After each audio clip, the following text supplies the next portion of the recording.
Alex Sarr just put up his complete performance, the best, the greatest performance we've seen in terms of Alex Sarr as a complete player in the NBA, and it's overshadowed by a historic collapse today. Overall disappointment in Capital One Arena, but plenty to build upon with Alex Sarr and his breakout performance today. Let's break down what happened in the Wizards' shocking overtime loss.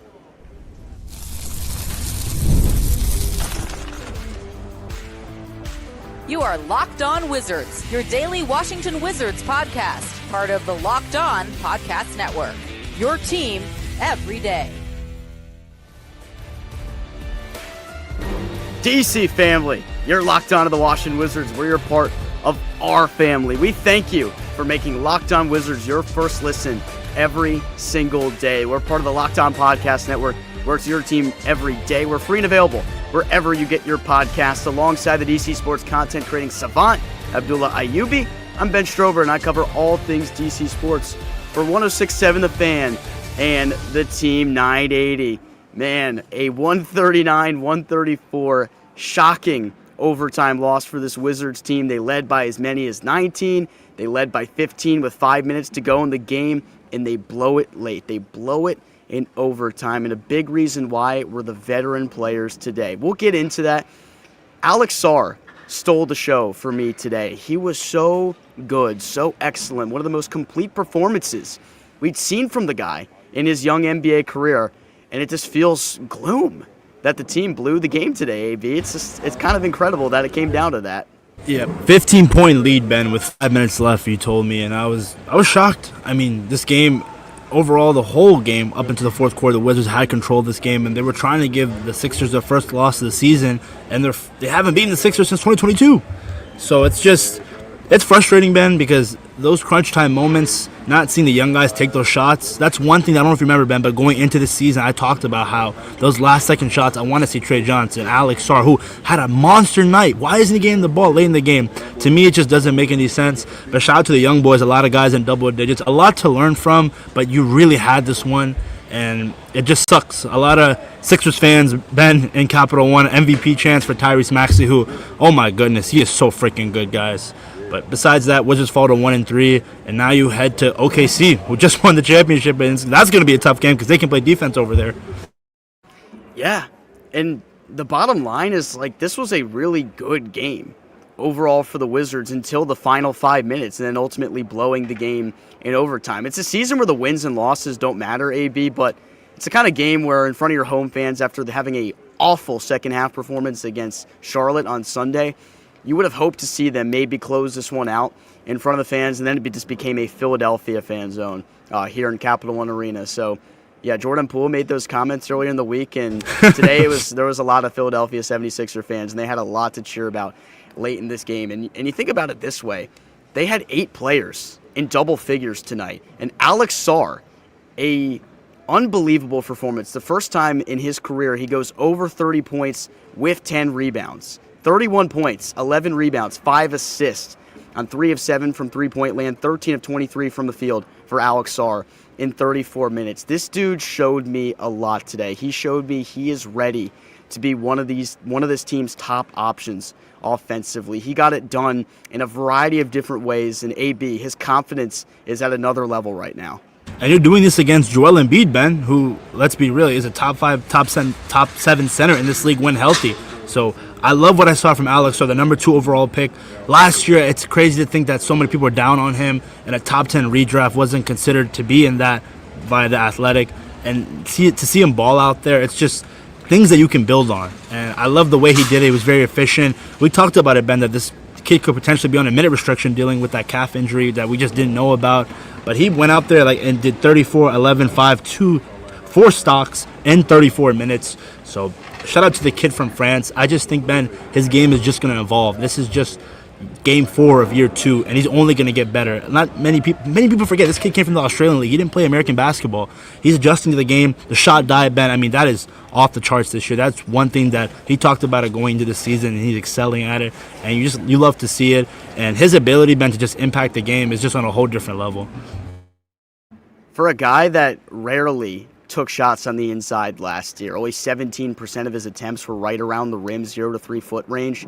He seems to really understand what his role needs to be in order for himself to be successful offensively. Efficiency was such a, like a sore thumb thing that stuck out for him last year. The fact that he was under 40% from the field, the fact that he was taking so many shots from the outside, and quite frank, not good shots. Today he took good shots, even the ones from the outside. 7 3-point attempts, by far the most he's taken from beyond the arc this year. It's just a young season, obviously. This is only the 4th game of the season for the Wizards, but he was taking good shots. He was taking open looks, and there was a different level of confidence to his game. He was taking it right at Joel Embiid early in this one. The two couldn't stop each other. It was actually really action-packed, back and forth, two guys who can't stop each other. It was really compelling. It was entertaining to watch, but watching Alex Sarr blossom the way he has through these 4 games has given me so much confidence about what the future holds for him, for this organization, because I keep on saying, and I sound like a broken record, he is one of the most integral parts of this Washington Wizards rebuild. If he pans out, the Wizards are going to be just fine in the future. If he becomes the kind of player you hope he can, if he replicates performances like he did tonight on a relatively consistent basis, my God, you have a all-star level player right there in Alex Sarr. He got into the paint. He was physical. He was aggressive. He was efficient. He even showcased some new things we didn't see from him in his rookie season. I think back to one drive in the 4th quarter where I believe he had Walker on him. Yeah, I think it was Walker on him. He drove to the bucket and had him on his back the entire time. He gets under the basket, and he just stops in his tracks, pumps one time, has Walker go right by him, and he goes up for an easy finish. He's just starting to understand the game at this level in the NBA so much better than he did in year number 1. It almost seems like it's slowed down, but he's picked up the pace. It's slowing down for him, Ben, and that's what we love to see because, like you mentioned, this kid is a big part of what we're trying to build here in DC. This kid could be the best out of the young core that we have here. One thing I want to talk to you, Ben, about, this was Alex Sarr night. It would have been much better if the Wizards ultimately won the game, but Trey Johnson, I don't think he played in overtime with those 5 minutes. Do you think, what was your thoughts on that? Because I don't know, I felt like, again, seeing the young guys, it's all about the youth movement, and I love Chris Middleton and CJ McCollum, Ben, don't get me wrong. I love the veteran presence that they bring, but if the shot's not falling for them, you just got to kick it out to one of the young guys, and maybe that's something they can work on and grow on from there. I'll get into vets fully as we roll throughout the program here live from Capital One Arena. That final inbound, the Wizards are down by 3, so they needed to draw something up there with a chance to, get a shot attempt off to force a second overtime. I don't know what they were trying to cook up there on that inbound play. They were clearly cooking raw chicken because Chris Middleton just threw it to absolutely nobody, and the game was over. No, he threw it to somebody, just to this other team. Yeah, he threw it to the other team. It was so bad. Man, overtime was so bad for the veteran players. But I'm going to say Trey Johnson was on the floor for that, so at least they gave him an opportunity, I guess, to maybe get open or something for a 3 to end the game. But yeah, you want to see those guys play in these clutch moments, and you didn't even get to see a guy like Keyshawn George, who was dialed in late in this game, try to take the last shot. Why do you not give Alex Sarr the last shot in this game? Why in the world was Chris Middleton getting the opportunity? First of all, he got a good look anyway. It was actually a good shot. And, of course, he missed it because he crumbles under pressure. That's how it's been for Chris Middleton to start the season. Why is Sarr not taking the shot? Why is George not taking the shot? Read the comment, Ben. This is an opportunity to get one of your young guys a chance to make a clutch bucket. Why is he taking the shot? I don't understand it. Yeah, I mean, again, when you're the hot hand, you expect that you get the ball in those crunch time moments, but I guess Coach Keefe just thinks the veteran presence that these guys bring is just a whole different level compared to what the young guys offer. And again, Ben, I'm going to keep saying it. This is one thing that I want. I understand this Wizards team weren't going to get that many wins this upcoming season. However, in clutch moments, give it to the young guys, because ultimately when this team is competing, those are the guys who are going to be taking the shots. Respectfully, it's not going to be Chris Middleton and CJ McCollum, because ultimately they're not going to be here for this long. So it's frustrating, and I know many Wizards fans agree with us on this. Yeah, it just doesn't make any sense, because bottom line, the veterans were really the reason they lost this game in overtime. As crazy it is to say, there was a couple missed opportunities in overtime from some of the young guys, but CJ McCollum was playing like a man possessed, and not in a good way. in overtime. He was taking it to the bucket, not passing the basketball, taking terrible shots, getting blocked at the rim, taking shots early in the shot clock, three-pointers. I don't even know how to explain. CJ McCollum looked awful in that overtime. So bad. And it's frustrating because, one, that's a game where you feel like you want to win because you have your youth out there. That's a really good Philadelphia 76er team that you came out there and you held in check for a lot of the game. Tyrese Maxey, my God, he is one of the best scorers in the NBA right now. I think he is so quick. I think he's just behind Shea in terms of points per game because Shea's averaging 40 through the first couple games of the season.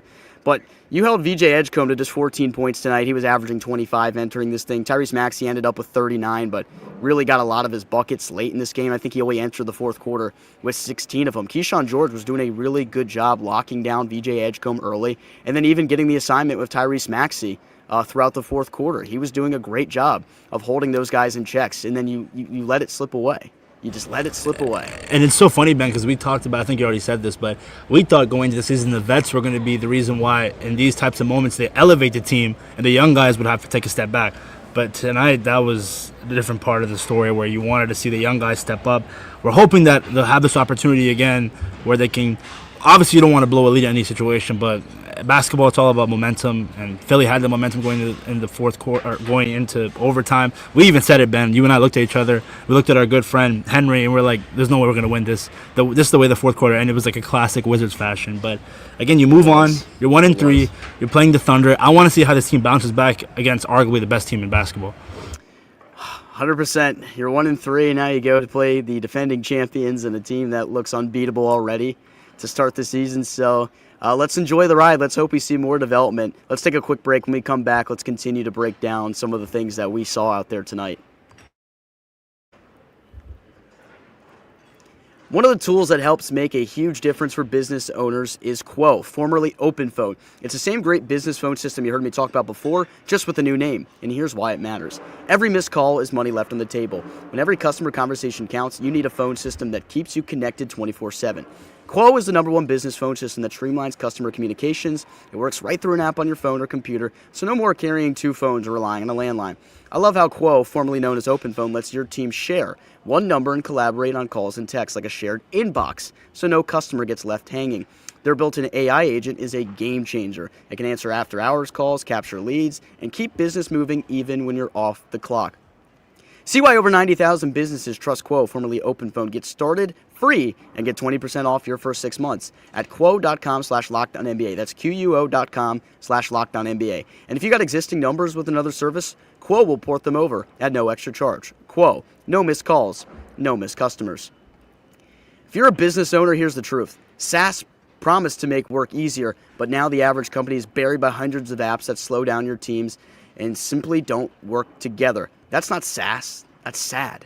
Software as a service. That's why you need Rippling. Rippling is the unified platform for global HR, payroll, IT, and finance, all in one place. They've helped millions of businesses replace a mess of disconnected tools with one system designed to give leaders clarity, speed, and control. What I love about Rippling is how it removes the bottlenecks and busy work that slow teams down. From onboarding to payroll to IT access, runs automatically and perfectly in sync. Right now, you can get 6 months free when you go to rippling.com/LockedOnNBA. Learn more at rippling.com/LockedOnNBA. That's rippling.com/LockedOnNBA for 6 months free. A unbelievable collapse today for this Washington Wizards team. Alex Sarr, 31 points, 11 rebounds. He broke out today in a big-time way. And the other guys, AB, the youth, filled the pieces. I was amazed by Keyshawn George and what he was able to do in the second half of this game, because if you think about it, it was a pretty quiet first half. He wasn't very assertive. You didn't see him take a lot of shots, and that's because he's kind of getting used to being the #1 option on the scouting report for defenses to focus on. You saw him get the assignment where you have Edgecombe guarding him tightly. They send doubles his way pretty quickly. They pressured the ball right at midcourt. Keyshawn George is already commanding a ton of respect for a young player that really just broke out a week ago, AB. Yeah, and shout out to our good friend Linnell Willingham, Ben. He talked about how after that breakout game against the Mavericks, that teams are going to be like, we got to guard Keyshawn George. We got to run him off the three-point line. And I think he did a great job. Going into this game, I thought VJ Edgecombe, he's been on fire. I mean, he had 34 points in his debut against Boston. So I thought against Washington he would go off. But I think he scored late first basket was late in the second quarter. Those 4-point play opportunities really hurt Washington, but I think ultimately they did a good job on him because the whole Trey Johnson versus VJ Edgecombe matchup was just so anticipated going into this game. I love his game, Ben. I mean, offensively, he's just so gifted. Defensively, I think he has the potential to make all defensive first team. It's just when it comes down to it, if defenses understand how you play, how do you adapt? How do you pass the ball, kick it out to guys on the wing? Corey Kispert, Ben, he had a nice game today. I mean, he was in double digits. Yeah, he was contributing. A lot of people, at least me, I was saying the trade value is going up, but I guess some people in Washington think he could be a key piece here. I don't know, but at the end of the day, Ben, the positives were that Alex Sarr and Keyshawn George were playing really well, and those, like you mentioned, are the key core guys that we're trying to establish here in the district. It's funny because I'm really ticked off about the way they lost this game in the moment, but about a half hour from now, I'm going to completely forget about it because I think even though in a way, in that moment, the collapse overshadows the performance you just had from Alex Sarr in a really potential breakout game, something that might ignite something even bigger than that as this season rolls along, as the rest of his career rolls along. This might have been the night where you say, this is where Alex Sarr really came into his own as a player. But in the grand scheme of things, we know that the wins and losses don't mean a whole lot. And it's going to be very easy to get over a blown lead like that. If the Wizards are losing games where they're competitive, we've said it all summer. That's what you want from this team. You want them to be competitive and likely end up losing enough games to be lottery bound. But it's just hard to watch it happen like that. Can we, next time we go up by 20, can we just finish and win the game, please? If you're going to keep it close and lose, have it just be close the whole game where you're trailing by like 5 the whole game or something like that. That'd be a little bit easier on the hearts of everyone and make it a little bit less disappointing when you do end up losing a game like this, because you and I, we could feel it coming the whole fourth quarter. Philadelphia's creeping back in. The crowd is getting into it for Philadelphia. Oh, they got into it. For Philadelphia, by the way. And then once it goes to overtime, we all looked at each other and said, yeah, there's no shot they win this game, is there? It's the veterans that lost this game for them. So I don't want to see the veterans playing late in those moments at this point anymore. And I know that's kind of an overreaction because it's not always going to be like that in terms of a night in, night out process where you have them really crumble under pressure late in the game, but it's an opportunity for your young guys to go out and play in clutch, intense situations, because you have your squad out there and Philadelphia goes on a run late in the game and they ultimately tie it. It's an opportunity to see how your young guys face some adversity going forward, and I feel like the youth was robbed of that opportunity today because the veterans were hogging the ball in overtime and not playing winning basketball. Not at all. Yeah, again, Ben, I think what Cam Whitmore finished with 13 minutes, I wanted to see him play more. I mean, he had a nice steal and a nice dunk off a fast break, then had a nice alley-oop dunk given by Keyshawn George. It's just small things like that where it's like, I want this kid to figure out his role here in Washington, but how can he if he's only given 13 minutes? I don't understand, especially since this game also went to overtime, so it was more than 48 minutes.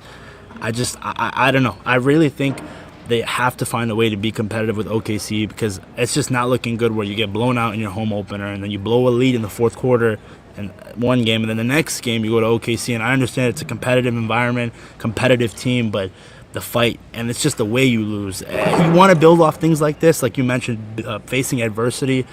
But again, man, if it's another game where I'm seeing Chris Middleton and CJ McCollum taking those last-second shots when it just wasn't working, it clearly wasn't working, and they're still doing it rather than giving the shots like Alex Sarr, who's having a great night, or Keyshawn George, or Trey Johnson, or even Cam Whitmore, anyone, but anyone that's like less than 27, 26. That's what I want to see. Yeah, I 100% agree with you. It's tough to have it go down that way, especially because in the third quarter of this game where they opened up on a massive run to begin the third, they got up as much as 19.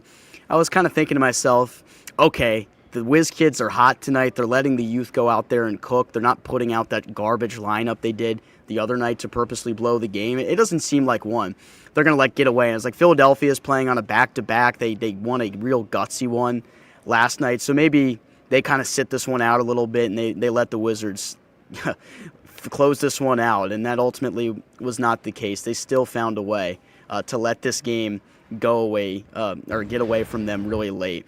I'm still looking at it from the 30,000-foot view. Like, you got to have a first-round pick this year because this Wizards team does need another super talented piece down the road to mesh with your core three guys that I think you have in Keyshawn George, Alex Sarr, and Trey Johnson. But it's hard to watch it go down that way, AB. That's really all I can leave it at. Yep, that's what good teams do, Ben. They find a way to win, and bad teams find a way to lose. But like you mentioned, this whole top 8 protected pick, it's going to be a common theme that we're going to be talking about throughout the season. And I'm just hoping they bounce back and be competitive against Oklahoma City. Then they have Dallas. So this schedule coming up, it's tough. But looking how this team competed against Dallas and half against Charlotte, and even today 3 quarters with Philly, I mean, they can be a team that competes, but can you close out games? They haven't shown the ability to do so. Let's take one more break. When we come back, we'll put a bow on this one. Thanks to everyone who's sticking with us here. Peloton is shaping the future of fitness with a brand new Peloton Cross Training Tread Plus powered by Peloton IQ. It's their most advanced equipment yet, designed to give you real-time guidance and endless ways to move. Whether you're running, lifting, or cross-training with your favorite instructors, this is training reimagined. Peloton is built for breakthroughs with tools that help you plan, stay motivated, and reach peak performance. I love how the Peloton IQ system offers real-time strength coaching and actually tracks your reps, suggests the right weights, and corrects your form, making every rep safer and smarter. The swivel screen is a game changer, and you can go from running on the Tread Plus to strength training without missing a beat. And the personalized class recommendations keep you engaged. You get workouts tailored to your vibe and energy level each week. So let yourself run, lift, flex, and push forward. Explore the new Peloton Cross Training Tread Plus today at onepeloton.com. Well, Wizards fans, this is one of many losses that you will take this year, as we well know, and I don't know if many of them are going to compare to the one that took place tonight, blowing a 15-point lead with 5 minutes to go in the game, on a night where Alex Sarr had his most really complete performance, I'd say, as an NBA player in terms of his ability to slash at the rim, get it done beyond the arc, play make, rebound the ball, did really well at that defensively, and also protect the rim as well.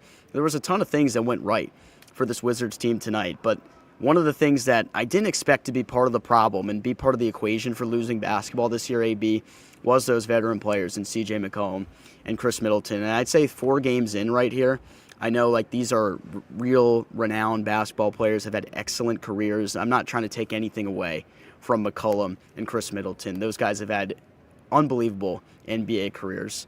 But I'm very frustrated in the way they've been playing and the amount of minutes that they're playing at this point. Middleton only played in 31, so okay, he played a little bit less today.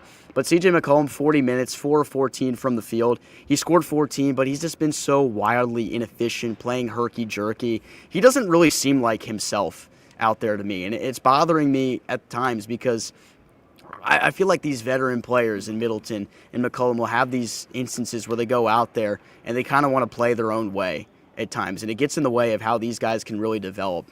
And you saw that late in the game in overtime where there was just no flow offensively. The ball was moving so well. I think we doubled their fast break points, Ben, the Sixers. Yeah, the Wizards were moving the ball really well throughout the first 3 quarters of this game, and then all of a sudden it just stopped in the fourth quarter. It just stopped. CJ and Chris have just struggled big time for this team, and I don't know if anything's going to change at some point with the amount of minutes those guys play, but I want that to be worked out. I really do want to see Trey Johnson get more opportunities because it wasn't his best night tonight. He was 4 of 11 from the field, still continuing to work on things that were the weaknesses of his game when he came into the NBA, but you know it's going to get ironed out with a guy like Trey Johnson. I can see the way he's competing out there and how much every rep has meant to him, and I'm just waiting on that big breakout performance for him. But the fact that we didn't get to see him in overtime except for the final play and then late in the game, of course, it's frustrating for me. Yeah, I mean, again, you want to develop these young guys and playing guys like, and Ben, it's going back to what you were saying about the minutes Chris Middleton got. It's, okay, you get this certain amount of minutes, but during crunch time when the shot is not falling, and you're a vet, Ben, you won a championship with the Milwaukee Bucks not too long ago. You got to understand, if it's not hitting for me, I want to set someone else up.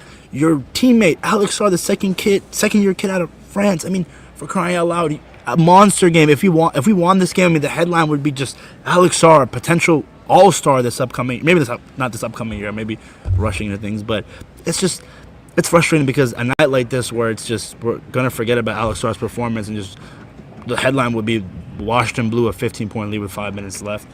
And I just don't want to see this again, Ben. Like, as Wizards fans, especially like today, and what Jordan Poole said, Ben, I hated it because it's like DC is a basketball city and there's a lot of fans here, but in games like this, Jordan Poole's statement seems valid because it's just like no fans are going to show up. But also Jordan Poole last year was part of the reason because he was taking 40-foot shots on a 3-on-2, 2-on-1. It's just a lot of things happening, man. Well, the only thing I had to say about the Jordan Poole situation is what did he expect the crowd to do when he hit a three to cut the lead to 25 points when they're 4-45 on the 25? Yeah, I guess that's even a little bit generous. But what do you expect? Everyone to go crazy for it? Like, that's just not how it is. Like, the Wizards have not played winning basketball in quite some time. So yeah, like, the fans aren't in attendance right now. They're gonna come back when this team reaches a new level. Hopefully you have with your young core of guys. Hopefully you get a top round pick this year, and then you supplement through trade or free agency and really start to build and take the next step. Hopefully next year and then the year after. Then you're going to see a lot of these fans that were dormant for quite some time come back, because you just remember the prosperous years of this organization under John Wall and Bradley Beal. This place was bumping. They went on a 17-game home winning streak at one point in 2017. They had a real home court advantage at that point. And the only reason they lost in the Eastern Conference semifinals to Boston was because Boston had home court advantage in the series. That's the bottom line. We'll get back to that eventually, though. Yeah, it's just, if you wanted fans to be here, Ben, cheering you on the fourth quarter, you don't want away team players to get MVP chance. You have to start winning. That's the same thing we saw with our Washington Commanders. I know you guys hate the Commanders analogies, but look at it. If the team is not winning, why should us home fans, or just in general, us loyal fans, pay our hard-earned money to watch the team? And we're hoping that eventually, once this team starts competing, just they're itching towards that competitive championship nature, and then fans will start coming. But until then, if you're blowing 15-point leads within 5 minutes left of the game, what do you expect them to do? Yeah. All right. Well, let's close it out with this, AB. This one stings tonight. It does for sure, but let's not overlook the positives from this game between Keyshawn George finding his groove in the second half, facilitating as a playmaker. He got close to a triple-double. Not that close, 9 rebounds and 7 assists, but another really good performance for him as a primary ball handler. I thought Bub Carrington did some really great things in the first half of this game, really saw him evolve his game as a passer. He was getting it done on the glass as well, 5 rebounds in that half alone. There's a lot of positive things to build upon for this Wizards team, and through 4 games, there's been plenty of ups, plenty of downs, and I said it the other night, it's symbolic. There's going to be a lot of ups, a lot of downs this year. You're going to have to roll with the punches and see what happens down the road. Try to look at everything from the 10,000-foot view, as I keep on mentioning. That's going to do it for us here on Locked On Wizards today. We thank you guys for making Locked On Wizards your first listen every single day. You guys are the real ones dedicated to this team. Shout out to the everydayers, man. Everydayers. Join the DC family. Subscribe if you haven't already. We're free and available wherever you get your podcasts. For your second listen, be sure to check out the Locked On NBA Fantasy Basketball podcast. Josh Lloyd will get your lineup set. He'll get you ready to go. Maybe he's going to give some love to Alex Sarr as we move forward. All right, DC family, tough one tonight, but the Wizards back in action on Thursday against Oklahoma City. We'll have a live stream watch party during the game and the post-game coverage as well. Keep it locked on Locked On Wizards.